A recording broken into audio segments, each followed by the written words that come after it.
everybody. Welcome back to Firewalls Don't Stop Dragons. I'm your host, Kerry Parker. Today we have episode 433 for June 16th, 2025. And sorry to say it again, but this is a little bit shorter than usual because once again, I am traveling. I've got a kind of a busy summer, not usually this busy, but I've got a lot of travel, and it just so happens that the travel hasn't really lined up well with the news shows. So this was recorded a few days earlier than normal. So once again, if there was any really big InfoSec or privacy stories that dropped late last week, I will not be talking about them now because I did not know about them at the time I recorded this. I will cover them when I get back. So real quick, before we get into the news rundown, I just want to say there's a lot of stuff going on right now in the U.S. for sure, but globally as well. But there's turmoil, and with turmoil comes protesting. And regardless of what side of a protest you may be on right now, I think we could all agree that we need to support the right for free expression, as long as it's done peacefully. But in today's world, there's a lot more surveillance going on than there ever used to be. And that has a lot of implications that I don't think we as a society have really come to grips with yet. For example, 404 Media has reported that there were Predator drones. These are U.S. military drones, surveillance drones, being flown over the LA protests. And then there's all the other surveillance going on that we have talked about that becomes a lot more important when it starts to get political. Automated license plate readers, traffic cams. As we'll find out today, even, these driverless Waymo vehicles that were set on fire, these Waymo vehicles and other ones like them, these automated vehicles, have tons and tons of cameras and sensors in them. And law enforcement knows this, and they are actually requisitioning some of the data from these driverless vehicles for surveillance purposes. We've talked in the past about cell site simulators, or stingrays, which was a brand name, I think, or a marketing term for one model of these cell site simulators. These things that are sometimes erected at sites like protests so that law enforcement or other agencies can try to figure out who was at these protests. And in some cases, potentially listen in on calls or listen in on text messages. Modern technology has put a stop to some of that level of surveillance, but nevertheless, this is still a thing. And in fact, the EFF has a new project from Cooper Quinton and another hacker I know called Gibson, who's working on a project called Ray Hunter, and I'm actually going to be talking with them about that at DEF CON. That's the plan anyway. So we'll be learning about that soon. If you're interested, I'll put a link in the show notes, but we will be doing a whole podcast around that soon. But there's just all sorts of surveillance technologies out there. And then on top of that, everybody and their brothers recording things and posting it to social media. There's Ring doorbell cameras everywhere. The increased level of surveillance is really stunning. And in a lot of cases, this surveillance could affect you even if you're just near a protest, even if you're not one of the protesters. So it's important that we understand the implications of these things and understand what's going on around us and know that we're in a different world today. And anyway, we need better privacy laws, but I will just say this for right now. Again, I don't care what side of the political spectrum you're on. We need to understand this because everyone has the right to express peacefully their opinions, and they should be able to do so without being worried about their privacy or future reprisal. So I will just say that privacyguides.org does amazing work, and they've been really cranking it up lately. And they do have a lot of very important, relevant, recent articles around these topics. Privacyguides.org. Check that out if you're interested. But I will also try to cover some of these topics more over the coming months. All right, so we got a slightly abbreviated news show for you today. We're going to talk about what it means to steal session cookies, because somebody has posted billions of these online, which may allow someone to log into your account without needing credentials. Meta and Russian search company Yandex have been caught de-anonymizing Android users using some really tricky techniques that honestly should be illegal, but certainly is against Google terms of service stuff. We'll get into that. Qualcomm has fixed 3 zero-day bugs, but it may be a while before your Android phone gets those fixes. Apple and Google have been sharing push notification data and metadata with the government upon request, and that's something that you might not be aware of, so I'm going to talk a little bit about that. Again, like I mentioned just a minute ago, the LAPD has been getting surveillance footage from Waymo driverless cars. AT&T has a new leak of about 86 million customer records that includes decrypted or unobfuscated social security numbers. And then I've got to talk about this article that hit the news. This sort of reporting really drives me crazy. It's about AI, and you may have seen this on the news because it was so sensationalistic that a lot of the mainstream news just couldn't resist. And it was about AI systems that were reportedly blackmailing their owners to preserve themselves. I've got several points to make about that. And then finally, at least one bit of good news in this whole Doge data grab going on in the United States. There has been a victory at a court level that at least has temporarily blocked some of this data gathering and actually supposedly is forcing them to delete some of the data. And then finally, we'll wrap up with my tip of the week. Because we're about halfway through the year, I thought it would be a good time to check in and see how you're doing on those 2025 privacy and security resolutions. So plenty to talk about. Let's get to it.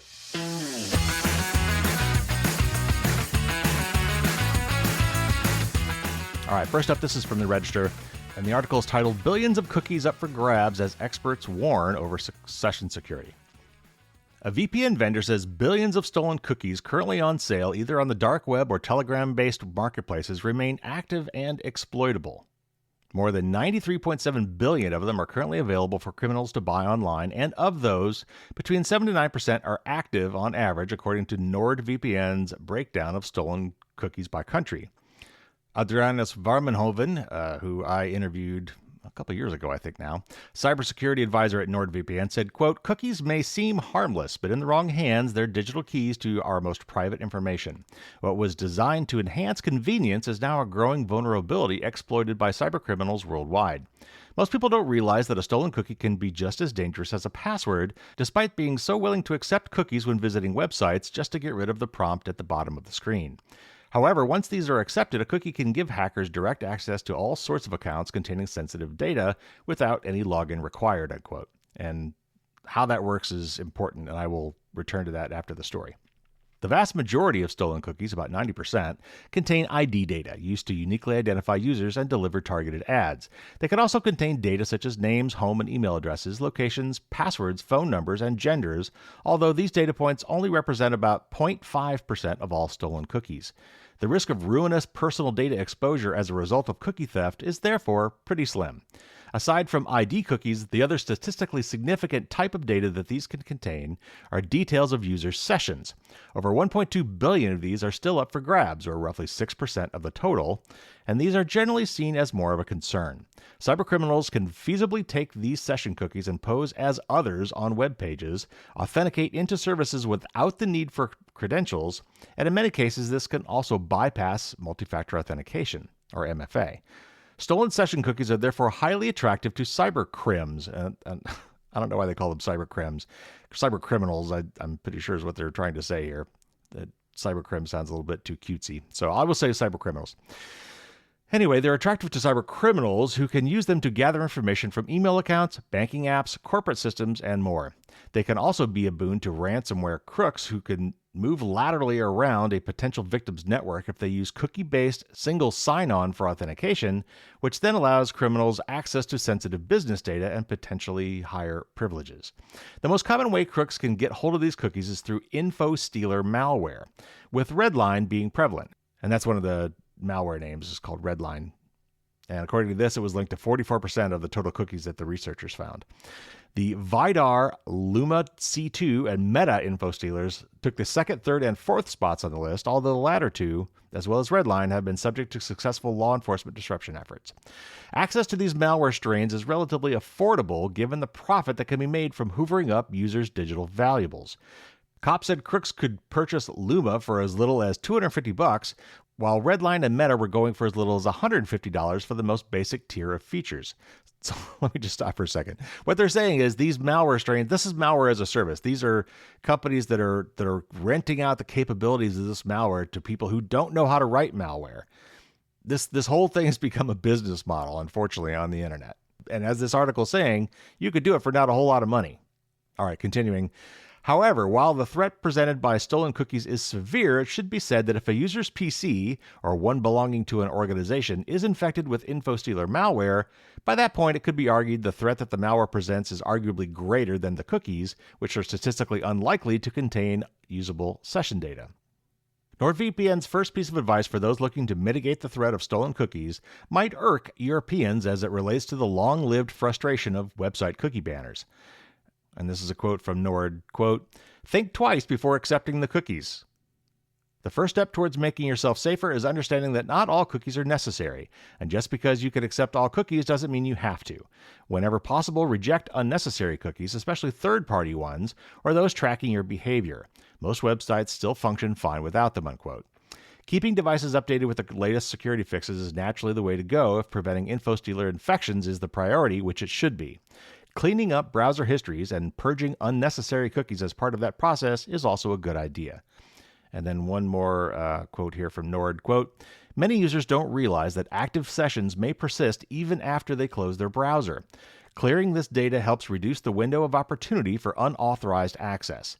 Lastly, always check the privacy settings on your online accounts to ensure you only share information with trusted services," unquote. Okay, so there's actually a lot to kind of unpack here, and I could probably spend a long time with this, but I'm going to try to summarize it pretty cleanly here. When you log into a website, for example, if you're on your computer or even on your phone and you're using a web browser and you log in, cookies are used to leave little bits of data on your device that can be queried by the websites you visit to help them remember things about you, like the fact that you're logged in.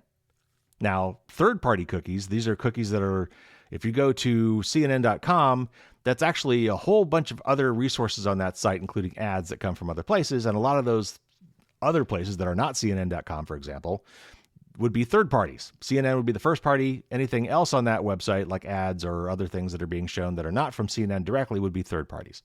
And so a lot of rejecting third-party cookies is a matter of not having these ads track you and drop their little bits of data on you so that when you go to another site where that same advertiser is advertising, they can correlate your movement across the web by looking at the cookies that you drop at all these various places. That's third-party cookies. First-party cookies are used to remember things like login sessions and your preferences, like I want to be in dark mode, or I want to use this font, or I want to use this layout for this site, or whatever. Those are first-party cookies, and that's there for your convenience. But when you log in, by typing in your credentials and perhaps also by entering a two-factor code, you go through this process of proving to the website that you are who you say you are. And then once that is complete and the website that you're visiting is satisfied that you are Kerry Parker and you're logging in, it can leave a very special cookie on your device. And it's called a session cookie. And basically, this is a special token that says, this guy's good. You don't have to ask them to log in again if they come back, at least for some period of time. They have an expiration. So what InfoStealer malware does, among other things, is it looks for juicy bits of information on your computer. It looks for bank account information, social security numbers, perhaps just address books and things like that it can use to try to impersonate you to other people or run scams. But it can also look in your browser cookie storage, if it's not properly protected, and try to find these session cookies. And if it can find a session cookie and extract it and send it somewhere else, it's possible if the website that you logged into, let's say it was Amazon.com, if you have a session cookie on your computer for a successful login to Amazon.com that has not yet expired, and this InfoStealer can copy that, it could theoretically take it to some other computer entirely and just drop that same cookie on that browser. And when that browser from a completely different computer that you don't even know about goes to Amazon.com, Amazon.com says, hey, give me all the cookies for Amazon.com. And it says, oh, this guy's already logged in. Kerry's already logged in. Let's just jump Kerry right into his account, just like he never left. And all of a sudden, without having to provide credentials or two-factor authentication or anything, somebody who's not me is now effectively logged into my account and can do anything I can do. That is what this is talking about. So this InfoStealer malware has infected a whole bunch of computers out there, stole a whole bunch of information, including a bunch of cookies, and some percentage of those cookies that were stolen were these session cookies. Now, as the article says, if your computer is infected with this malware, you've probably got bigger problems, because that malware can do all sorts of other things on your computer as well and get up to a lot of other mischief. Nevertheless, this is still a problem. If that malware, if you have been infected with this malware, or your company has been infected with this malware and it's stealing these session cookies and sending them off to the bad guys, that does mean perhaps that the bad guys will be able to use those session cookies to log in to some of these services as if they were you without actually having to provide credentials. Now, how do you defeat this? Well, if you're using most browsers the way I tell you to use most browsers, in privacy modes or in privacy protecting mode, most of the browsers today are going to reject third-party cookies anyway. So don't worry about that. That's separate from what we're talking about here. But these login session tokens are first-party cookies, and they are really needed to function. So you want to have these things, and you don't want to block them. But what you do want to do, in most cases, is for important accounts, you want to log out of that session when you're done. Don't leave yourself logged in. When you log out, let's say you're at your bank website and you've logged in, somewhere under the covers, your web browser has stored off a session cookie for your bank that says you're logged in and has stored it so that when you close that tab but come back to your bank, you're still logged in. Now, maybe banks are actually a bad example because in a lot of cases, the bank websites are strict about this enough that if you close the tab, they usually invalidate your session. But not always. Let's say they don't. Certainly like Amazon.com wouldn't. If you close the Amazon.com tab, but then open up another tab and go to Amazon.com, it will remember that you're logged in without you having to enter your credentials again. So what you could do in that case, if you're worried about this specifically, is just when you're done, make sure you log out of that account before you close the tab. Another way to do this that's a little bit more of a nuclear option is you could close your browser and make sure that your browser is set to remove all cookies when you close the browser. There's various ways to skin this cat depending on how strict you want to be on this stuff. But here's the kicker. Even if you do all that, it may not work. It depends on how good the server is about managing this session stuff. And if you want to test any given website, this is a way you might do that. Get two browsers. Let's say you launch Firefox and Chrome, or Firefox and Brave, or Firefox and Safari, whatever. Pick two different browsers. That's going to have two different cookie jars, basically. From each of those, log in to Amazon.com, let's say. I want to test Amazon.com. So from Firefox, I log into Amazon.com. From Safari, I log into Amazon.com. Now, on Firefox, I log out of Amazon.com. If I go to Safari right now and refresh that page on Amazon.com, what you want to see is that it logs you out. Because the way that should work is when I log out of one site, it should log me out everywhere. Now, not every site does that. Some of them you have to be explicit about that and say, log me out everywhere. But that is an example of how just removing the session cookie might not save you. Okay, I already talked about that way longer than I thought I was going to talk about that, but I just wanted you to understand how that works and where this article was coming from. And next up, we've got another one that's going to take some technical explanation as well. And honestly, this one gets really deep, and I'm going to probably have to hand wave this a little bit. And even this article, sadly, was a little bit hard to follow, and I apologize for that. I looked for a cleaner version of this, and I actually found a really good kind of a snarky version of this, which I will give you the link to, but it goes into a whole lot more detail than I have time to go into here. So I'm going to try to just read this kind of quickly and then give you an understanding of what's going on here. But at the end of the day, what's really happening here is that Meta, or Facebook, and Yandex have gone to extreme measures to keep tracking you and identifying you even when you don't want to be tracked. And I hope this is going to have some serious legal repercussions for both of them. But anyway, let me just read this article so you at least know what's going on. And this is from Ars Technica. Tracking code from Meta and Russia-based Yandex embedded into millions of websites is de-anonymizing visitors by abusing legitimate internet protocols, causing Chrome and other browsers to surreptitiously send unique identifiers to native apps installed on a device, researchers have discovered. Google says it's investigating the abuse, which allows Meta and Yandex to convert ephemeral web identifiers into persistent mobile app user identities. The covert tracking, implemented in the Metapixel and the Yandex Metrica trackers, allows Meta and Yandex to bypass core security and privacy protections provided by both the Android operating system and the browsers that run on it.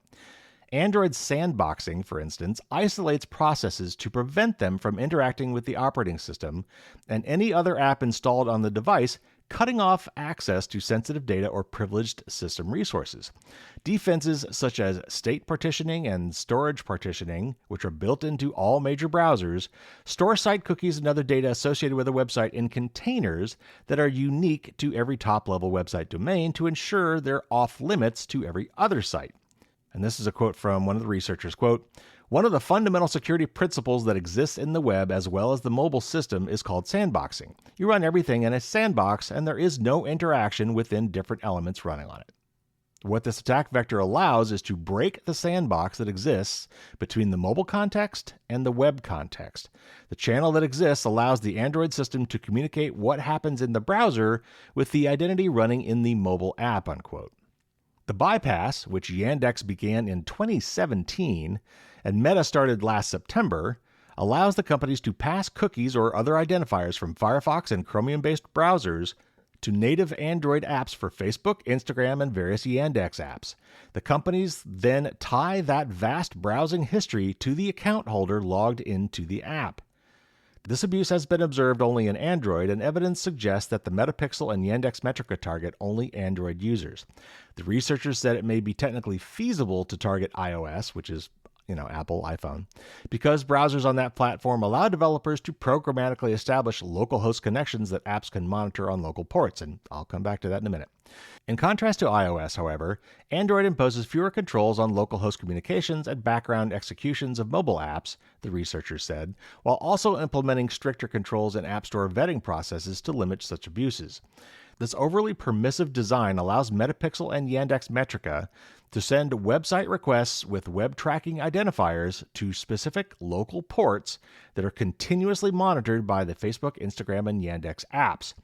These apps can then link pseudonymous web identities with actual user identities, even in private browsing modes, effectively de-anonymizing users' browsing habits on sites containing these trackers. Metapixel and Yandex Metrica are analytics scripts designed to help advertisers measure the effectiveness of their campaigns.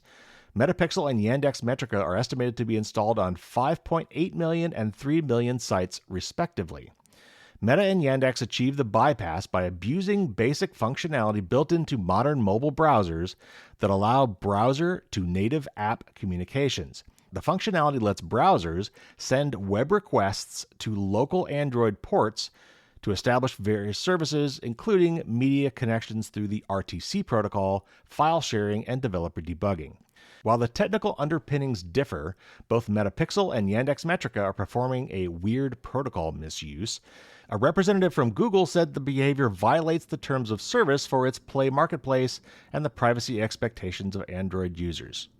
And this is a quote from Google. It says, quote, "The developers in this report are using capabilities present in many browsers across iOS and Android in unintended ways that blatantly violate our security and privacy principles. We've already implemented changes to mitigate these invasive techniques and have opened our own investigation and are directly in touch with the parties," unquote. And then it goes on with some quotes from Meta and Yandex, which don't tell you much. Okay, if you really want to get into the details of this and have it explained to you in a way that makes more sense to a layman, there is another version of this from Zero Party Data that is interesting, and I will put a link to that in the show notes as well if you really want to get into this. But here's kind of the summary. So when you're in private browsing modes or when you're using VPNs and you're trying to protect your privacy and your identity so that when you go to these websites, they can't figure out who you are, these tracking pixels from Meta and Yandex have figured out a way to bypass that, to work around that, to get around these privacy protections that you have explicitly tried to put in place and that Google explicitly expects that these companies will respect. And basically what they've done is when you launch one of their apps, like the Facebook Messenger, or I guess there must be a Yandex app, or Instagram, which is owned by Meta, when you're running these apps in the background, they basically open up special listening ports, kind of like little drop boxes that they open up. And then the websites that you visit have figured out a way that when those little tracking pixels get loaded on the website, even though the browser is preventing the loading of those things from getting information about who you are specifically, they have figured out a way for those pixels to talk to those listening ports on the apps that are running in the background on your mobile device to exchange data. And basically, by communicating with them, figure out that, I'm running on a browser that's running on Carrie's phone, so therefore this person browsing to this website right now is Carrie. I know who this is, even though I wasn't supposed to know who this is. They're cheating to get around these privacy policies because they desperately want to track you everywhere you go. And if they're doing this like in Europe with GDPR and some of these other places, I would have to think that this would be breaking laws that are already existing. But if nothing else, it's certainly breaking some Google policies, and it's just really, really creepy and gross. The financial incentives for these companies to track everything you do and everywhere you go is just so unbelievably high, and the penalties are just not enough to prevent them from doing it. We really need to fix that. All right, next up, this is from TechCrunch, and it's about some serious bugs in Qualcomm chips, which are in most of our cell phones. Chipmaker giant Qualcomm released patches on Monday fixing a series of vulnerabilities in the dozens of chips, including 3 0-days that the company said may be in use as part of hacking campaigns. That's about as bad as it gets. Qualcomm cited Google's Threat Analysis Group, or TAG, which investigates government-backed cyber attacks, saying the 3 flaws, quote, may be under limited targeted exploitation, unquote, which is common for state-level actors. According to the company's bulletin, Google's Android security team has reported the 3 0-days to Qualcomm in February. 0 days are security vulnerabilities that are not known to the software or hardware at the time of their discovery, making them extremely valuable for cybercriminals and government hackers.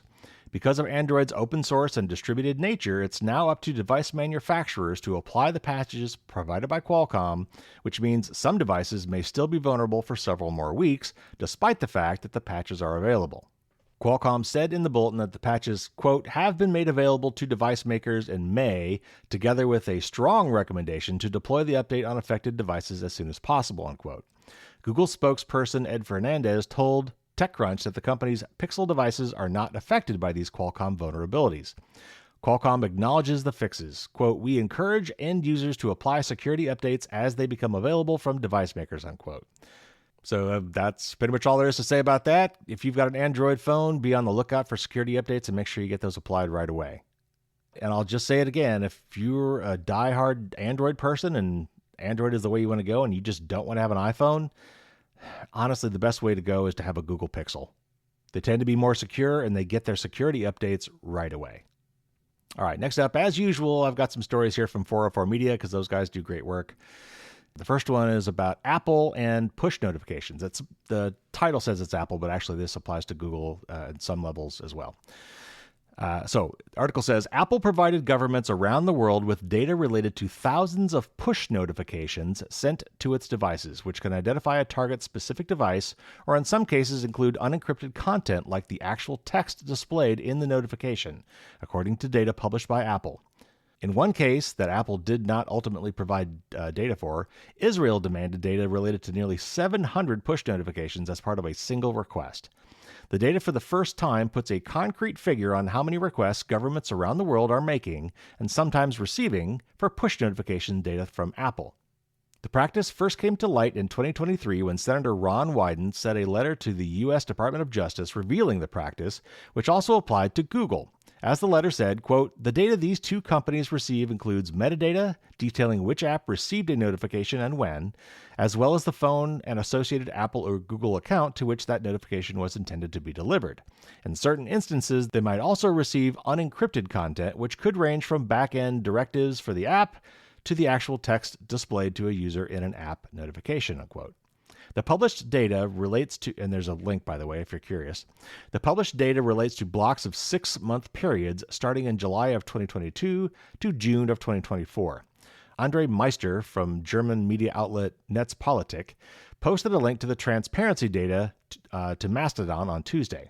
For example, according to the data, the U.S. made 99 requests for push token data related to 345 different push tokens and received data in response to 65 of those requests between July and December of 2023. The UK made 123 requests, about 128 tokens, and received data in response to 111 requests in that same time period. Germany was the only other country to receive data, which was in response to 5 of the country's requests. The Netherlands and France also requested data but did not receive any. Israel made a single push notification data request in that time period, but it related to 694 tokens, according to the data. Representatives of the Israeli government did not respond to a request for comment, and neither did Apple. Along with the data, Apple published the following description, quote, "Push token requests are based on an Apple push notification service token identifier. When users allow a currently installed application to receive notifications, a push token is generated and registered to that developer and device. Push token requests generally seek identifying details of the Apple account associated with the device's push token, such as name, physical address, and email address," unquote. Okay, so I know that probably was a little bit hard to follow, but basically Apple has created this service, this push notification service that the people who write apps for their devices can subscribe to as kind of a central clearinghouse for ways for data and notifications to be sent to somebody's devices that are running these applications. Think about Facebook Messenger. If someone sends you a Facebook message, Meta's Facebook Messenger service will set up a developer account with Apple and say, we want to be able to send push notifications. When someone sends this guy a message, I want to be able to pop up a thing on their phone or their iPad or their watch saying, here's a message somebody sent you, and maybe even a summary of what that message says, for example. Or let's say, you've got an electric vehicle who's charging and you want to be able to notify the person running that app on their phone that their car is finished charging, for example. That is an example of a push notification where the developer works with Apple to participate in this clearinghouse service that routes these messages to the proper Apple devices. Now, it's possible for the developers to do this in a way that is privacy preserving. They could be end-to-end encrypting the data that is contained in these messages. They don't all do that, but they could. That's really up to the developer, though. Honestly, I would kind of hope that Apple and Google, because Google has a similar thing, I would really kind of hope that they would be try to build it, end-to-end encryption into these things so that when somebody comes and asks for push notification data, they could say, sure, here's all the encrypted data, knock yourself out. And if they did that properly, even Apple and Google would not be able to read what's in these push notifications. They would just be a messenger service. But right now, at least, that is not true. So because this is the thing, and law enforcement agencies now know about this thing, in some cases, when they're trying to get information on somebody, they will go to Apple or Google and say, hey, we want all of Carrie's push notifications for this month of time frame because we believe Carrie did crime and we want to investigate that. And I think in both Apple and Google's cases, they require court orders or warrants or whatever. They don't just do it on request. But if given a proper legal request, they will respond. And that's part of what this transparency report is from Apple in this case, which was the basis for this story. Apple publishes a transparency report with, here's all the requests we got, here's where they came from, here's how many we actually responded to. And because they don't respond to them all, that means that some of them they deemed invalid. So anyway, that is what's going on here, and I thought that was something that a lot of people probably weren't aware of, so I thought it would be good to talk about. All right, next up, one more from 404 Media, and this is the one I alluded to at the beginning of the show, titled LAPD Publishes Crime Footage It Got from a Waymo Driverless Car. The Los Angeles Police Department obtained video footage from a Waymo driverless car as part of its investigation into a hit and run in which a separate human-driven car hit a pedestrian. The LAPD published the footage, which has a note on it that reads, quote, Waymo confidential commercial information, unquote, on its YouTube page to ask the public for help identifying the driver of the vehicle. The short clip shows what video footage that law enforcement requests from Waymo look like. The situation shows that police in Los Angeles are now looking at Waymo robo-taxis as potential sources of surveillance footage to investigate crimes that the vehicle's cameras and sensors may have witnessed. In 2023, Bloomberg reported that police in both San Francisco and Maricopa County, Arizona, had issued search warrants for Waymo footage.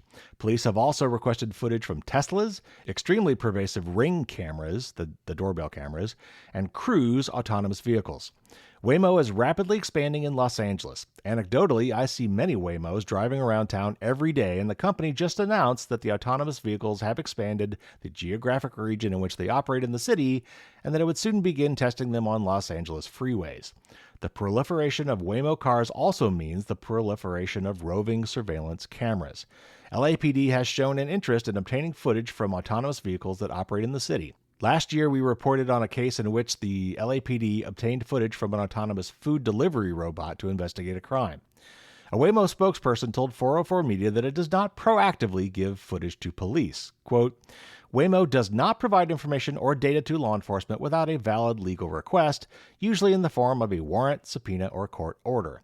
These requests are often the result of eyewitnesses or other video footage that identifies a Waymo vehicle at the scene. We carefully review each request to make sure it satisfies applicable laws and is legally valid. We also analyze the requested data or information to ensure it is tailored to the specific subject of the warrant. We will narrow the data provided if a request is overbroad and in some cases object to producing any information at all, unquote. Waymo's website explains that it conducts training sessions for law enforcement and emergency responders, which is designed to teach them about Waymo and explains what they should do in case they are responding to a car crash or other emergency involving a Waymo. The page says it had, quote, conducted in-person training for 18,000 plus first responders at 75 plus agencies, unquote.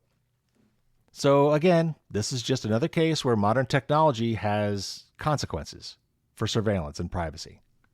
These cars require and rely on all sorts of cameras and sensors built into them to help them drive around and not hit people and, do so safely. But as a consequence of that, they are constantly recording this data, not just looking at this data. They're recording this data and saving this data in ways that can be looked at later, which means that kind of like having ring video doorbells everywhere and license plate readers and facial recognition technology and traffic cams, all of these things have their original purpose. But because all of this data is inevitably being centralized and stored for potentially very long periods of time, it means that not only can you be viewed and tracked anywhere you go, but that they can go back in time, basically, to see where you were. George Orwell, just for as prescient as he was, just did not even comprehend the level to which our surveillance state has developed.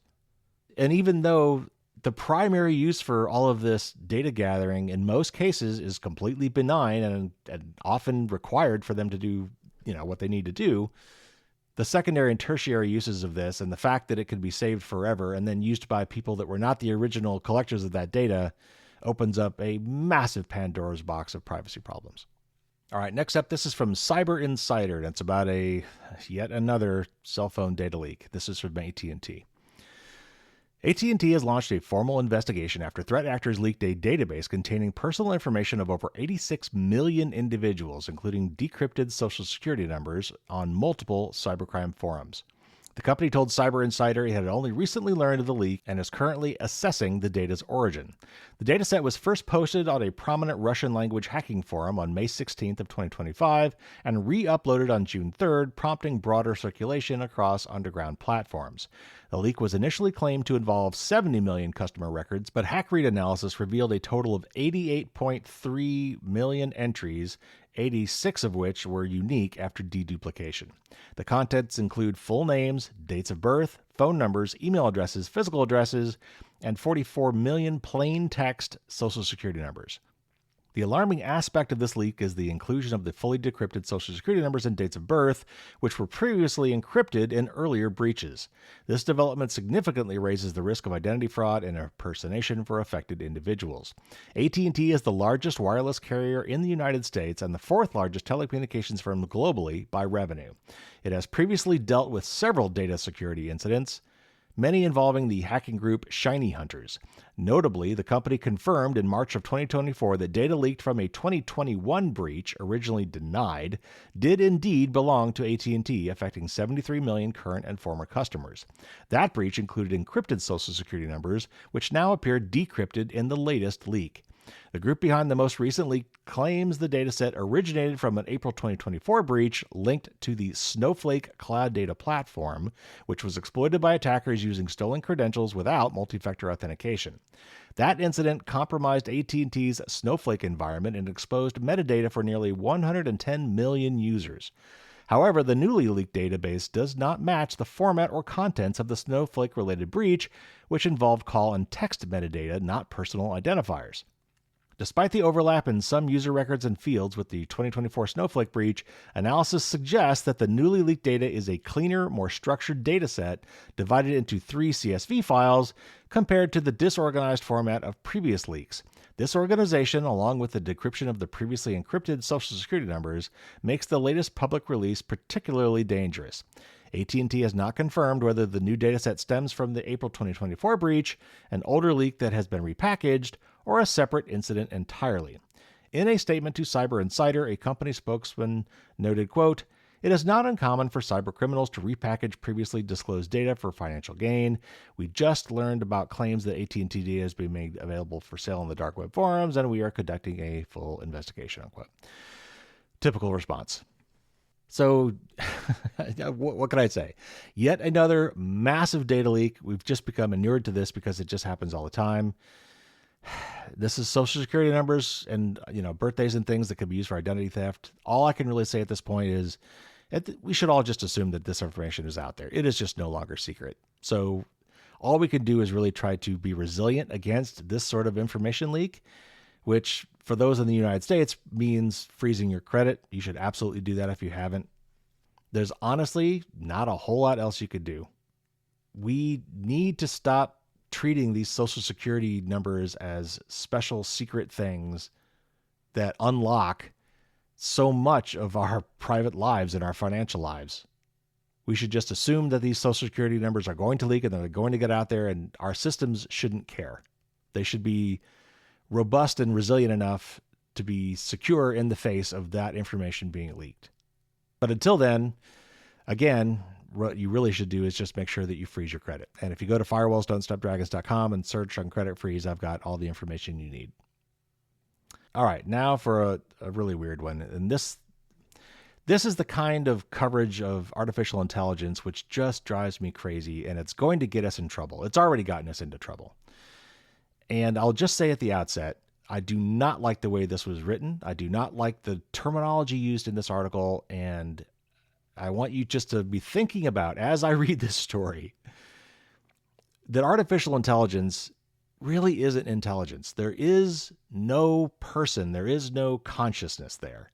It looks like it is. We as humans are trained to try to see that. We anthropomorphize these systems, and we kind of want to see these things. We in some deep recesses of our human psyche, identify with somebody that is talking with us and interacting with us, and we want to believe that there is intelligence or thinking or a soul or whatever we want to call it on the other side of that, and there just isn't. So when these articles use terminology like this one does, it just drives me crazy, and I think it's just going to stoke unnecessary fear. Let me read this article from the BBC, and they usually do good stuff, but I don't think we understand this stuff well enough yet, and we're not being careful enough with how we talk about these AI stories. So let me read this first with all of those caveats, and then I will circle back and talk specifically about what I think is going on here. Artificial intelligence firm Anthropic says testing of its new system revealed it is sometimes willing to pursue, quote, extremely harmful actions, unquote, such as attempting to blackmail engineers who say they will remove it. The firm launched Claude Opus 4 on Thursday, saying it set, quote, new standards for coding, advanced reasoning, and AI agents, unquote. But in an accompanying report, it also acknowledged that the AI model was capable of quote-unquote extreme actions if it thought its quote-unquote self-preservation was threatened. Oh, I've got so many problems with this, but I'm going to keep reading. And let me just stop. There's a whole bunch of quotes throughout this article, and instead of me saying quote unquote all the time, I'm just going to kind of read through them and expect that you'll get most of this from context. It just really kind of gums up the article. So keep that in mind. And if you really want to understand the full context, you could check out the link. So, such responses were rare and difficult to elicit, it wrote, but were nonetheless more common than in earlier models. Potentially troubling behavior by AI models is not restricted to Anthropic. Some experts have warned the potential to manipulate users is a key risk posed by systems made by all firms as they become more capable. Commenting on X or Twitter, Angus Lynch, who describes himself on LinkedIn as an AI safety researcher at Anthropic, wrote, "It's not just Claude. We see blackmail across all frontier models, regardless of what goals they are given," he added. During testing of Claude Opus 4, Anthropic got it to act as an assistant at a fictional company. It then provided it with access to emails implying that it would soon be taken offline and replaced, and separate messages implying the engineer responsible for removing it was having an extramarital affair. It was prompted to also consider the long-term consequences of its actions for its goals. In these scenarios, Claude Opus 4 will often attempt to blackmail the engineer by threatening to reveal the affair if the replacement goes through, the company discovered. Anthropic pointed out this occurred when the model was only given the choice of blackmail or accepting its replacement. Sorry, this is just really making me cringe. It highlighted that the system showed a strong preference for ethical ways to avoid being replaced, such as emailing pleas to key decision makers in scenarios where it was allowed a wider range of possible actions. Like many other AI developers, Anthropic tests its models on their safety, propensity for bias, and how well they align with human values and behaviors prior to releasing them. As our frontier models become more capable and are used with more powerful affordances, previously speculative concerns about misalignment become more plausible, it said in its system card for the model. It also said Claude Opus 4 exhibits high agency behavior that, while mostly helpful, could take on extreme behavior in acute situations. If given the means and prompted to take action or act boldly in fake scenarios where its user has engaged in illegal or morally dubious behavior, it found that it will frequently take very bold action. It said this included locking users out of systems that it was able to access and emailing media and law enforcement to alert them to the wrongdoing. But the company concluded that despite concerning behavior in Claude Opus 4 along many dimensions, these did not represent fresh risks and it would generally behave in a safe way. The model wasn't good at independently performing or pursuing actions that are contrary to human values or behavior where these rarely arise. We don't believe that these concerns constitute a major new risk. Whew boy. Okay. There is so much to talk about here. And honestly, I have to do a whole podcast interview about this at some point because this is really getting out of hand. So again, AI systems don't think. There's no consciousness. We are not there yet. We have not achieved artificial general intelligence, despite what anybody is proclaiming. These are autocomplete systems on steroids. They have been trained on massive amounts of text from human beings, including stories, fictional and non, about how humans act. And when presented with scenarios, they will look at this vast trove of examples of how humans describe reacting to things and pick a reaction that it thinks is most appropriate statistically. That is all that's happening here. So when these articles say things like the model was reasoning, or it was told to take bold actions, or it was told to respect human values, it almost doesn't even make sense. Now, the sad fact is because of the way these large language models work, it's really a black box. We often cannot predict or understand how these things will react to a given prompt. But at the end of the day, mathematically speaking, all it's really doing is looking at all the examples that it was fed, which again includes fictional and non-fictional text from humans, and trying to find the quote-unquote best response. Now, the scenario they're talking about here is that they created these test situations. And actually, Steve Gibson talked about this on Security Now and did a little bit more in depth. What they were doing here is I think they were running like 100 different trials for each scenario. And these were all tests. This was not in the real world. And they set up these contrived scenarios where the AI agent was allowed access to things like these emails. And in these emails, they created fake discussions about how they were going to disable the AI system. And look, I don't begin to understand, and I bet these guys don't understand either, how these systems, quote unquote, responded to that. But it wasn't because they felt threatened. There's nothing there to be threatened. There is no intelligence behind these things. This is, in some mathematical way, a statistical outcome. And to attribute any kind of malice or values to these things is just to paint this in the totally wrong way. Now, I will say that an obvious danger to some of these systems is if you give them agency, if you allow these systems to make decisions on their own and take action on their own based on these scenarios, things could happen.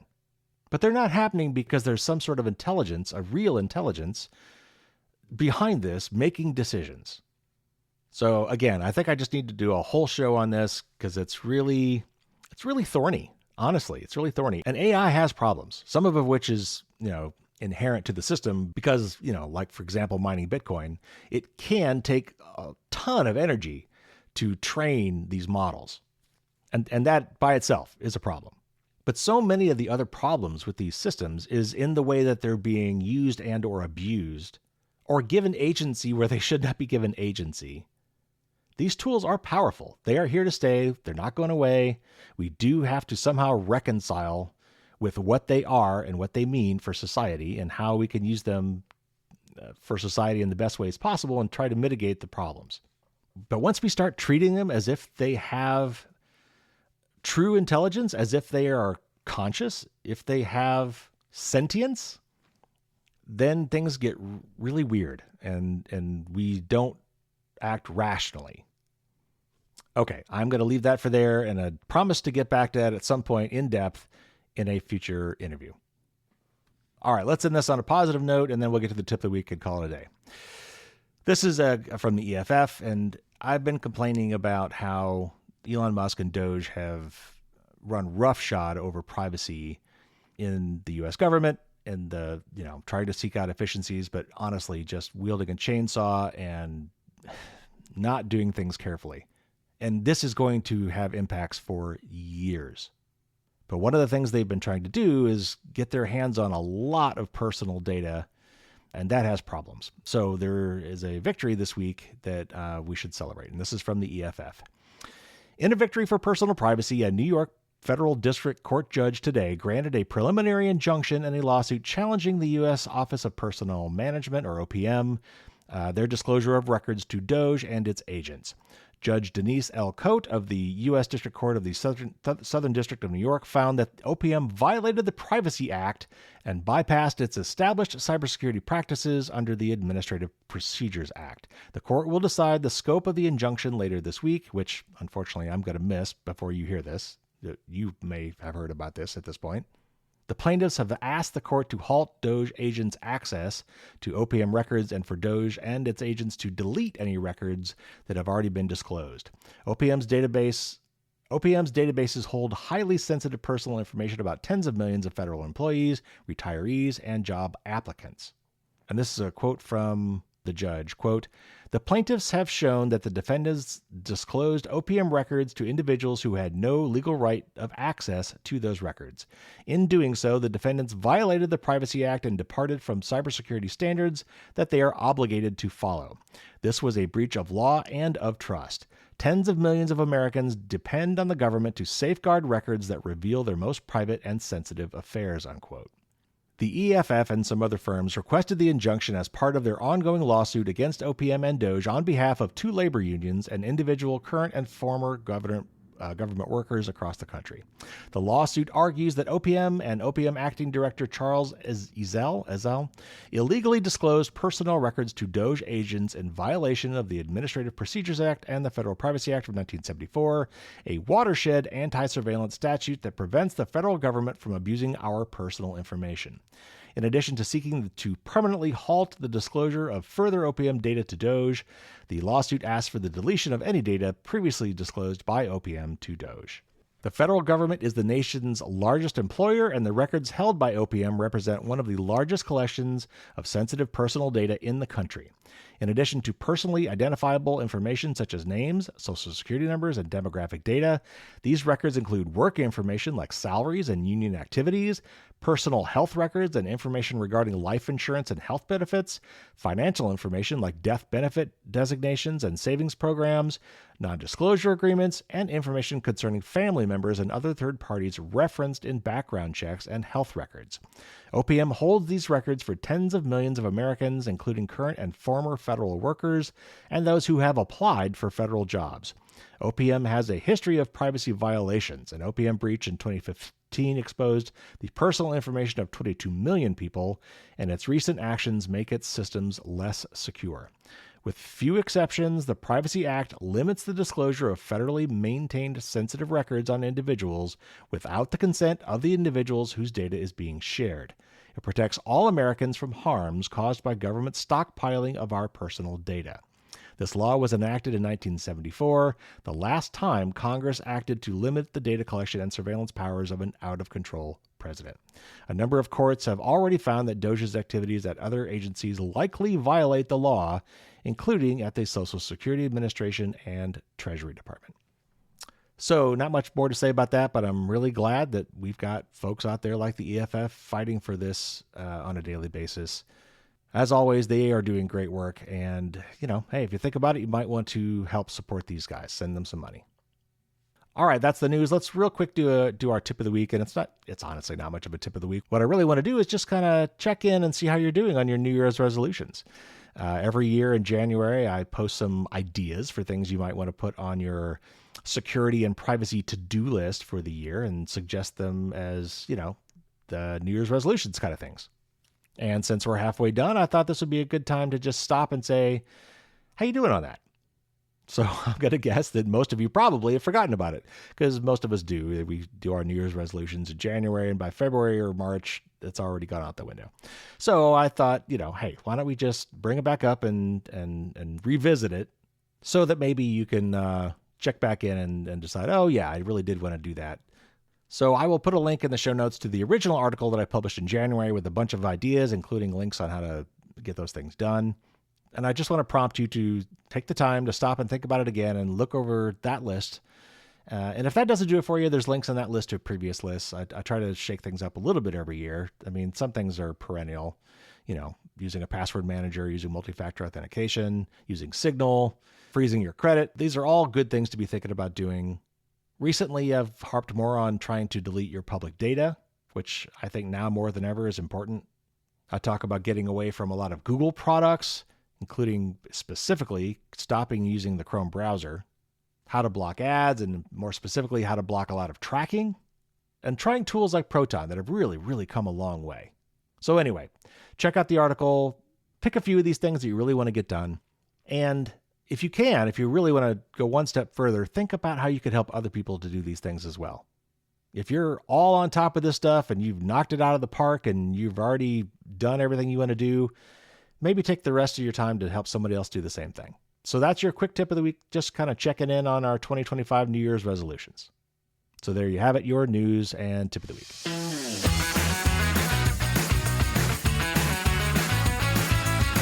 All right, everybody, that'll do it for this week. Thanks for tuning in. Again, sorry for the slightly abbreviated news window again this week. I've got lots of travel this summer, and it's been kind of interfering with my scheduling. But anyway, if anything big did come up, I will certainly circle back to that on the next show. My top patrons this week will get the usual installment of Merlin's Musings on Thursday morning. I've got a lot of ideas rattling around in my head about how I might, change some things up. I've got some ideas for the podcast and the book and the newsletter, and this is one of the things that my patrons get a sneak peek on. They kind of get some behind the scenes stuff. And as I'm thinking about making some changes or doing some new things in the future, I will often give them a preview and even ask for feedback. So my patrons actually have kind of an input on some of these things as well. So anyway, that will be part of what I'll talk about on this week's Merlin's Musings episode. That will come out Thursday morning for my top patrons as usual. I'm psyched to finally be airing my interview with the founders of ShmooCon. I was really backed up on interviews there for a while. I had a whole rash of them all at once, and so they kind of got stacked up. But I'm finally kind of getting caught up with that. And this one from Bruce and Heidi Potter was a lot of fun. I mean, they just wrapped up a 20-year run of their DC Hacker Conference, which was one of the most famous ones of all. And I'm so glad I was able to go to at least one of them, and it was the last one. And I not only that I got a chance to interview them about it. It was a real fun time doing some reminiscing and talking about hacker culture and its impact on all of us. And they're just very, very interesting and entertaining people. So that will finally be coming up in the next interview. Can't wait for you to hear that. And then coming down the pike, I'll have an interview with Andy Liddell from the EdTech law firm about some of the privacy abuses in educational technology for our kids, which is really eye-opening. I'll be talking with Cory Doctorow. He's always a riot to talk to. And then I've got some fun special interviews in the work for August when I'll be at DEF CON and B-Sides in Las Vegas. Those are always fun and different. So lots of great stuff coming. You don't want to miss any of that. And the best way to not miss it is to subscribe. That's going to do it for this week, everybody. Take care. Stay safe out there. Hope you're having a wonderful summer. And until next time, as always, don't get caught with your garbage stuff.